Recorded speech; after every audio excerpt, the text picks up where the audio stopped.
magaalada Muqdisho waqooyigeeda marka aad gaalkacyo u soo socotid iyo beledweyne marka aad ka soo tagtid Muqdisho balcad baad imaanaysaa balcad marka aad soo dhaafto gololey baad imaanaysaa gololey meesha la Faarax gololey loogu magac daray iyo Jawhar oo xarunta gobolka Shabeellada Dhexe ah oo haddana Hirshabeelle fadhi u ah inta u dhaxaysa gaarigaas caasiga lagu qarxiyay caasiga imise qof buu qaadaa sida caamka 20 iyo 22 lagu qiyaasaa gaari caasi oo buuxa waa imise qof meeqa qof waay soo ma ahan qiyaastii ilaa 22 qofood 22 qofoodna waa ay ku daayeen hadda qaraxa lagu dilay gaarigana wuu buusbuusmay finito la musica yaa mas'uuliyadaas qaadaya ma maamulka macnii state kaasi ma madaxweynaha dawladda Soomaaliya ma arkaysa madax xukuumadda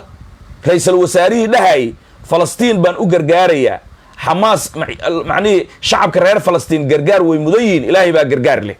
macnii u damqanayay maantay maxaan u la'nahay ra'iisul wasaaraha jamhuuriyadda federaalka Soomaaliyeed hoostiisii dadkan ku bacay Soomaaliyeed uu mas'uulka ka yahay isaga yiri ileen kursigan jannadan ku raadsanaya ra'iisul wasaaruhu ayaan dhaweyd Hamas iyo Gaza waa uu ka hadlay shacab in la laayo caruura in la laayo dumar in la laayo aw xuquuqul insaanka ay sheeganay buulaha waayahay Falastiin waa walaalaheena ducay ugu leeyihiin tabar ma lihin mataano tabar dar macnii jacayl bay isu qaadaa tabar darayna isla kuftaa waa annagayba teenana haysataa ducaan ugu darayna annagana teenayna haysataa dhiigeena daay ra'iisul wasaaraha haddii Falastiin shalay uu ka tacsiyadeynay ma diidani Falastiin in macnii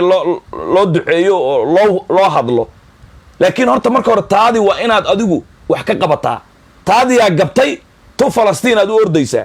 waa sheekh macnii Bashiir Ahmed Salaad oo kale oo macnii aan u tacsiyadeynin macnii Luul Abdul Aziz oo hoostiisa lagu gubay Soomaali ah macnii Ismaaciil Haniya u tacsiyadeynay Mukhtaar Roobow oo Ismaaciil Haniya u tacsiyadeynay Maxamed Dheere taliyii guutada 8aad qaybta 6aad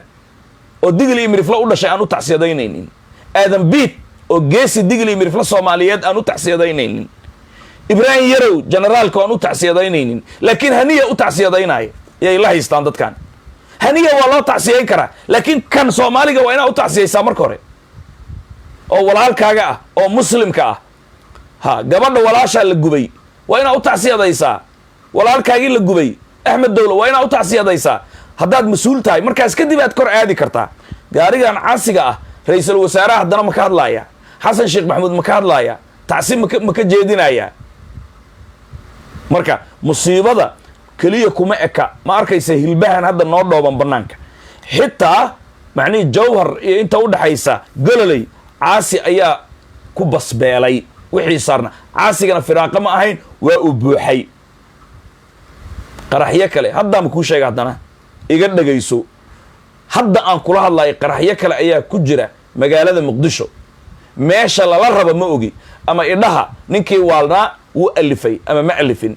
kanba waan idin sheegnay qarax inuu ku jiro waan idin sheegnay now hadda aan kula hadlayna qaraxyaa ku jira xamar oo cusub oo baakadaysan oo la rabo in bini aadan lagu qiijiyo ilaahu ha nagu darin ama macnii ajalti maade lama baajin karo waxaan u sheegi lahaa shacabka Soomaaliyeed meel walba ay joogaan ya kuwan dawladda aanu ka niximaayo baarlamaan hadday sheegtaan iyaga dalka meesha dhigay baarlamaankan in badan ay u diga nafsadooda waa lagu soo maqan yahay I don't know time waqti baa lala gaadaya laakiin shacabka Soomaaliyeedow meelaha dadka badana la isugu yimaado ka waantooba ka joogsada qaraxyada hadda ku jira baabuurta raaxaday u badan yihiin hadda ma ku sheega aniga qaraxyada hadda ku jira baabuurta raaxaday u badan yihiin qandaraaskana warqad baa lagu qoray meel baa la dhigay in shacabka Soomaaliyeed in badan ay dhintaan ay dhaawacmaan cisbitaalada damul jadiid ay shiiday in dhaqaale ay soo geliyaan Allahumma ballaqtu Allah yow marqaati ka noqo maalinta qiyaamaha macallin lugeeyo waa hadli kartay waa ku ogeysiiyay haddaan Ilaahay ahay qaraxyada ku jira dadka xamar maxaad ugu digi weyday aad ugu sheegi weyday su-aashaasi maalinta qacarka iyo qaawanaanshaha la i weydiin doono baxsadkeeda haddaan kuu sheegay allahuma ballaqtu waayahay qaraxyadaasi dadku hadday ka taxdiraan iyagay u taallaa haddaysan ka taxdirinna iyagay u taallaa balse laakiin qaraxyadaasi way ku jiraan waxaan aadi doonnaa marka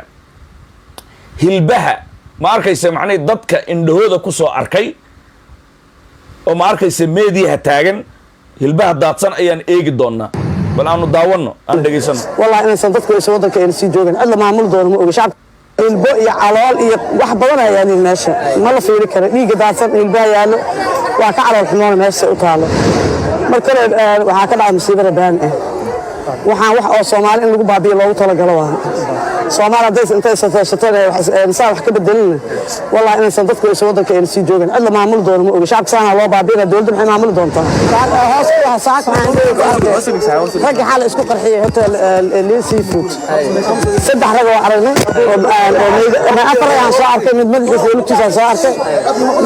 saddex kalena kor ay saarnaayeen soo arkay waa rag oo mas'uuliyaasha meesha isku haligay laakiin dad shacab oo hadda aan ugu waaye gabadhan maxay dhahday walaalayaal gabadhan maxay hadda ku leedahay afar naftii huriyaal ah meeshaasi ku dhex jiray waa arkay oo isqarxiyay ku dhahday saddaqtu gabadhan run bay sheegaysaa haddaayay isma aynan ogeyn muuqaalkan hadda ma arkaysa aan arkaya la ii soo diray haddaayay live waxaan kuugu sheegay warkaan ku hadlay warsi doon ah waxaan ku dhahay meeshaas iyada ah macnihii labo albaabada kala duwan bay isku qarxiyeen shanna toosay u galeen shanta gashay afar ka mid ah markii dambe rasaasta markay ka dhammaatay shacabka ay layn kari waayeen ayay issii qarxiyeen aan ku dhahay hal xabbana dadkii qoryaha sitay ee gudaha ku jiray ayaa toogtay ee dowladda been bay sheegaysaa hal meelaa qarax ka dhacay keliya waa beenteed shan qofoodaan tooganay waa beentood meydkaana tusaano saas anaa ku dhahay lifekii kan ka horreeyey isla saaka gabadhan hadda ismaynan ogeyn aqoon uma lihi hadda runtu iyadaa isfurta maxay leedahay afar ayaan arkay tiri isqarxiyey dowladdana maxay ku tiri halaa isqarxiyey yaa saxan marka gabadhaani anigana isma ogeyn meeshana dhiiga daadsanay afar ayaan soo arkay mid madaxiisa lugtiisa soo arkay saddex kalena kor ay saarnaayeen soo arkay waa rag oo mas'uuliyaasha meesha isku haligay soo kuma dhin aniga marka afar qofood gudahay isku qarxiyeen markay dagaalameen kadib labada albaab weliba albaabka badda ah dadku ay ku badnaayeen habar gidirta dadka u dhashay albaabka badda ku aadan ayay ku toosnaayeen badankoodaan ku dhahay meeshana dadka ku baaba'ay beesha abgaal baa u badnayd abgaal baana iskale hoteelka waay gabadhan afarta qofood ay kuu sheegayso ee macnihii isqarxiye aan soo arkay ay ku leedahay gudaha ayaan ku arkay ku dhahday ani maxaan ku dhahay marka shanay ahaayeenaan ku dhahay afaraa gudaha isku qarxisay gabadhan hadda kuma dhihin saddexa gudaha isku qarxisay aan arkay kuma dhihin wixii aragtay sheegaysaa shan isqarxisay aan arkay kuma dhihin afaraan arkay ku dhahday aniga maxaan ku dhahay afaraa gudaha isku qarxisay halna waa la toogtay dowladda ma toogan niman qoryasita oo hoteelka joogay oo waardiyaha ayaa dilay ma ku dhahay ya laakiin dad shacab oo hadda aan ugu tagay rag xal isku qarxiyay hotel Lee Seafood saddex rag oo aragnay oo afar ayaan soo arkay mid madaxiisa lugtiisa soo arkay saddex kalena kor ay saarnaayeen soo arkay waa rag oo mas'uuliyaasha meesha isku haligay laakiin dad shacab oo hadda aan ugu tagay meeshana dhiiga daadsanay hanti oo baaba'ada meesha tiile laakiin ay toddoba qofood aan qaana ku geeriyootay oo afar kamid ah saddex ay hotelka shaqeynaysa laba wiil oo Yurub ka imaaday oo ebil aan nahay wiil kale hadda la soo sheegay oo Soomaali geeyay toddoba siddeed qofood ah dadka aan qaano hal wiil hadda la soo sheegay toddoba xalaan maqashay marka meesha aad u burbursan tahay gurigan waa ka soo dumay kor jugti oo ugu horeysay markay dhacday dumay wiilasha miraayada waa daateen gushiinka waa burbursan meesha darxumaa taalo laakiin hadda wax meed Soomaali aan arkin dadka oo isqarxiyeen afar rag oo meesha tiilay waxaan Soomaali arkin barxadda xeebta liisada gaari qarxooyin waxa yaalo guriga